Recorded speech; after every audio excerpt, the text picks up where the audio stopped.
8 days ago, Premier Wab Kinew declared a state of emergency in this province, telling us that this would be, for many Manitobans, the largest evacuation in memory outside of the Red River flood in 97. Now, since then, in 8 days, more than 14,300 people have been registered with the Red Cross. That's 5,400 households. We know an estimated 17,000 people are on the move from north to south.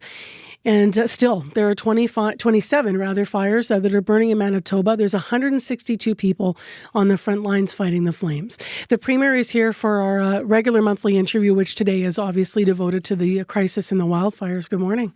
Good morning. Thanks for having me back. How long ago does 8 days feel in your mind? Oh, well, there's certainly been a lot going on. And you think about the wildfire fighters who are up all night in so many communities across our province. You think about the pilots, the support folks on the ground, the evacuees who've been so patient, being transported and finding their way to shelter. Yeah, it's been long days for so many people in our province, and I just want to give a shout out to Manitobans for stepping up and donating to the Red Cross and donating clothing, donating food, donating their time, finding so many different ways to help out. So it's been one of those kind of encouraging parts of a very challenging 8 days. And, you know, the numbers have continued to grow even from the update that you shared there.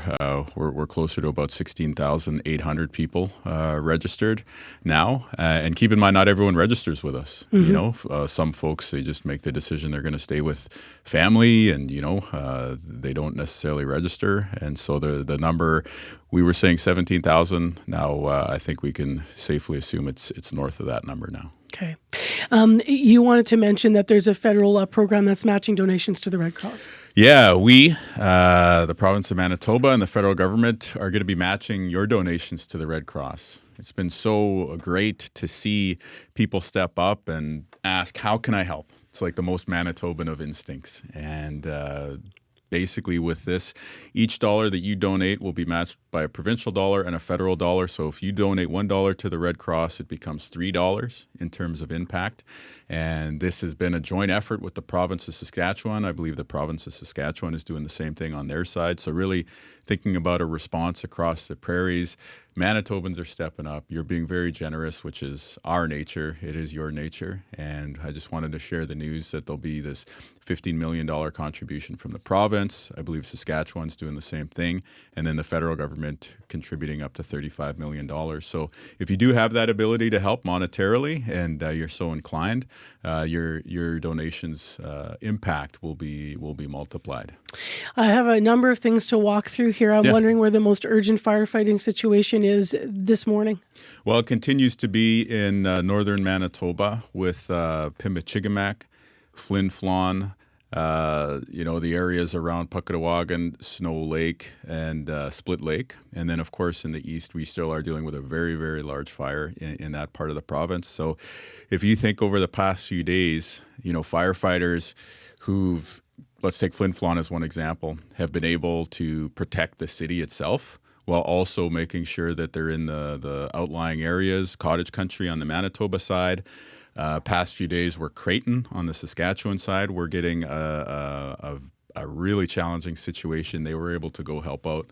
The Office of Fire Commissioner and others were able to go help out there. That's been huge. People in a community like Puckawagan who have been up around the clock, boots on the ground, protecting their community alongside local fire departments from communities like Carberry in the south who are there helping to respond. It's something that we all just got to be very thankful of their heroism and their efforts. Mayor George Fontaine, to a couple of specifics of Flin Flon yesterday, said firefighters and emergency personnel left back there. I think there's 250 of them in community. They need food. They need help administering. They're burning out. They said there's grocery stores kind of being raided because people are trying to find food. He did say he reached out to you. I'm wondering if there's an update or what might be happening there to help. Yeah, no, I've been speaking to George Mayor Fontaine pretty much throughout the past week. And this issue in particular is something that he raised, and I followed up immediately on. And I think the update is like there's food continually being moved into the community, and the Office of the Fire Commissioner has a plan to prepare those meals and make sure that people get fed. What help do we need this morning in Manitoba? Either in equipment, fighting fires, volunteers? Like, Premier, what do we need in Manitoba? Well, I think the uncertainty we have right now is how long is this going to last? And so that's why we have done this cost-sharing matching donation thing with the federal government towards the Red Cross, because people have left communities like Pimicikamak, Flin Flon, Puckawagan, Snow Lake, and many others, Tataskoyak. But how long are they going to be out of their homes? And so the ability to step up and sustain folks, we're now moving into a part of the response where not only are we housing and feeding people, we're also providing that additional layer of response, psychosocial supports for people's challenges around mental health because it's been so stressful, as one example. The security concerns. We don't want people to be preyed upon by bad actors in the city of Winnipeg, as one example. And so having the police, but also the Bear Clan, DCSP, those type of community helpers on hand. We're planning around that. So again, Manitobans have been extraordinary in terms of the generosity and the commitment to step up. I fully encourage all those efforts, encourage people to donate and to continue to cooperate with the local authorities, whether that's municipal, First Nation, Northern Affairs, or otherwise. I want to build on two things you said there. So first of all, you were talking about the, the provincial emergency social services, the ongoing, the food, shelter expenses, moving forward here. What do people need to know about that? You said you're working on it. Is there a place people can already call to understand how much coverage they'll have, or is this still a moving target right now? I believe there'll be a round of per diems going out today. Again, this has been going out, just to zoom out for a quick second, a community like Lynn Lake has already renewed their state of emergency. For 30 days they've been in that, So for people right? in Lynn Lake, it's been more than a month, right? And, you think about the mayor and the other firefighters on the ground there who've been battling this thing since then. This is amazing. So just to give context, when we think back to Lac du Bonnet and some of those areas that were really hard hit early on, they have been getting emergency social services. Folks in some of those areas in that part of the province, eastern Manitoba, may have gotten 3 rounds of ESS before returning home. So just to give that context, that it's different for each different region. But some of the areas where you would have seen a lot of the attention paid over this past week, I think there'll be a round of per diems going out today. I can provide an update that we got, more than 1,700 rooms with families in them. There's about another 200 coming online today.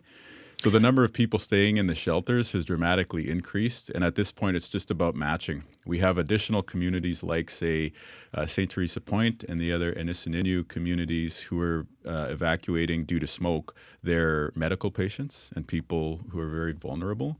And so it's a bit of a balancing act between getting people into shelter and making sure that we keep some rooms open when those really high priority medical patients come into the city. Got it. So the 1,700 number you're referring to, is that the number of evacuees there at the shelter that's grown, or is that through the rooms? Red Cross. That's rooms through the Red Cross. Keep in mind, organizations like MKO have booked rooms independently of that number. You also have First Nations like Norway House, which have their own apartment buildings in the city. And so they've been housing their own people. And the MMF, yesterday, I actually visited a family from Puckawagan who's being housed in Michif Manor. Very beautiful young family, 3 kids, all very young. And they're getting assistance from the MMF. So the number I'm providing there is just Red Cross hotel rooms, but keep in mind that the number of people who are out of their homes and are being housed in different arrangements is much, much larger. Yeah, and that's people that are in those rooms. That's not open rooms from the Red Cross, 1,700. No, the open room is the number of open rooms is 200. 200. And as you said, you're holding for people that might be in emergency situations. It's a balancing act. We're moving some existing evacuees and then some newly arriving evacuees in there. So, Premier, you also brought up this, and so did Chief David Monius of Pimicikamak. He says people are worried about the potential for exploitation of evacuees in Winnipeg, especially at large shelters like the soccer complex on Leela. We heard similar concerns in Thompson. We heard some remarking on racist comments about evacuees in online spaces. Mm-hmm. What's the provincial government doing to make sure people are safe in the shelters? You alluded to police, and then what would you say to people about, your first comment in all of this was welcome people. I'm just wondering if you want to build on that. Yeah, absolutely. I think first and foremost, our our responsibility to keep Manitobans safe means keeping people safe from wildfires in the first instance. But once folks are displaced, to ensure that there's safety in their new or temporary homes where people are going to be living. It is one of the very disturbing things about this that even in the midst of the vast, vast majority of Manitobans stepping up and donating or volunteering, that there is a small group of people who are also trying to show up and prey on evacuees. And you can let your mind wander to some of the really bad behaviors that this might encompass. So what we've done is to work with Winnipeg Police Service here in the city to ensure that if there's a criminal act going on, there's going to be accountability. Somebody's going to get arrested. But there's also First Nation safety officers. So we're working with the law enforcement arm that many First Nations have, because in some cases there's more familiarity or there's more of a cultural match, if you will, cultural competency in terms of the response there, whether that's de-escalation or just being able to relate. And then there's what in the city, you've probably heard Mayor Gillingham or others talk about a fourth layer of response, meaning the DCSP, the Bear Clan initiative, OPK, people like that. So we've been working with them to ensure that they're there. In some cases, it's that security insulating security layer around people to protect them from bad actors.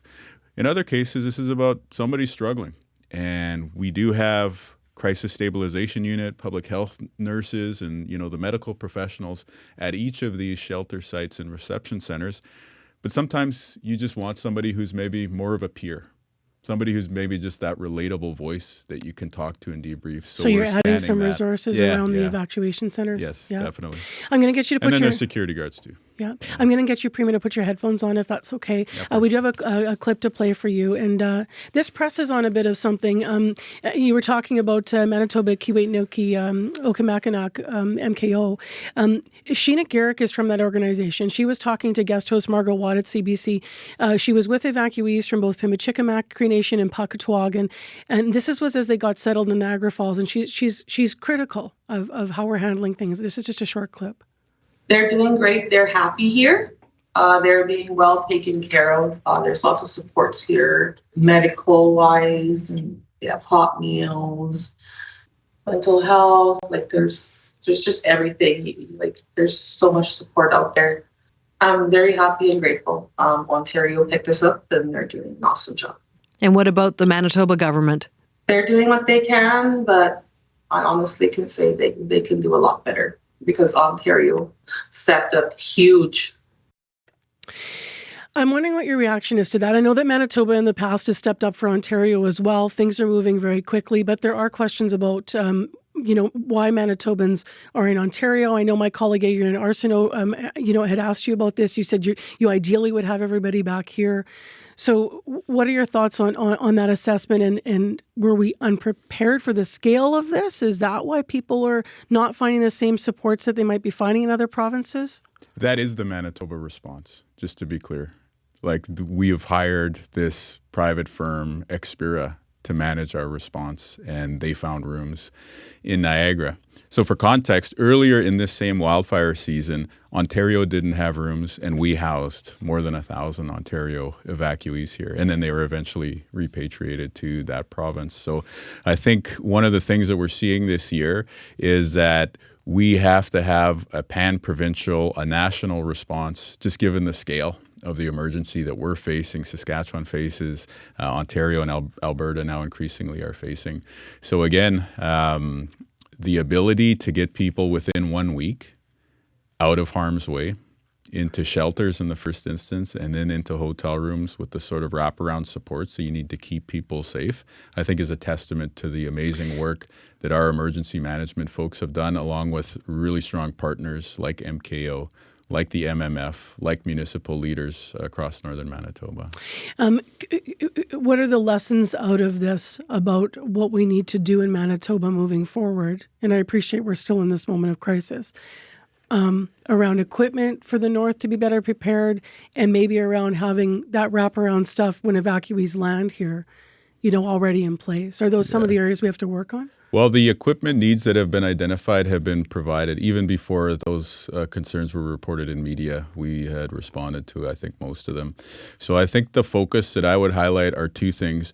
One is we are in a new reality when it comes to wildfires, right? Typically, we would have one part of the province dealing with challenges. And you'd remember this previously, like there'd be maybe two communities on evacuation in other summers. This year, it's every region at the same time. Right?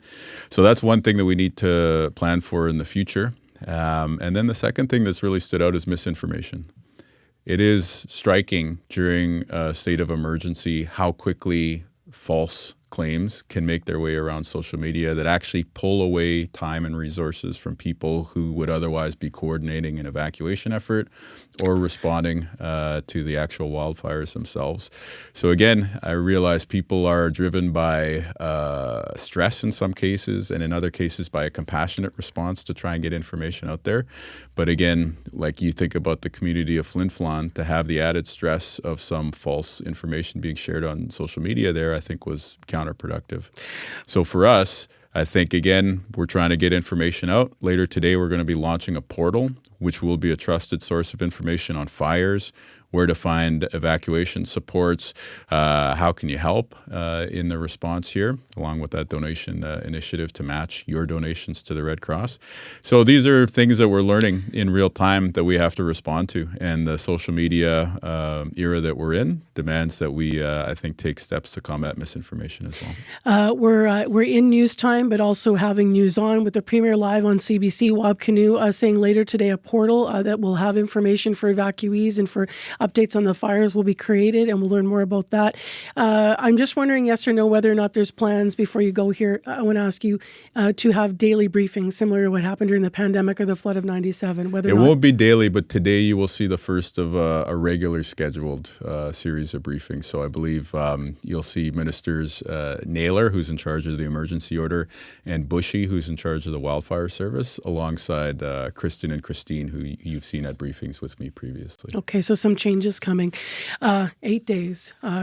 Wow, it's hard to believe what's happened in our province. Well, thanks so in 8 much for days. helping us get the message out and for bringing the voices forward of people who are dealing with such a stressful, challenging time. Thank you for being here, Premier. Thank you.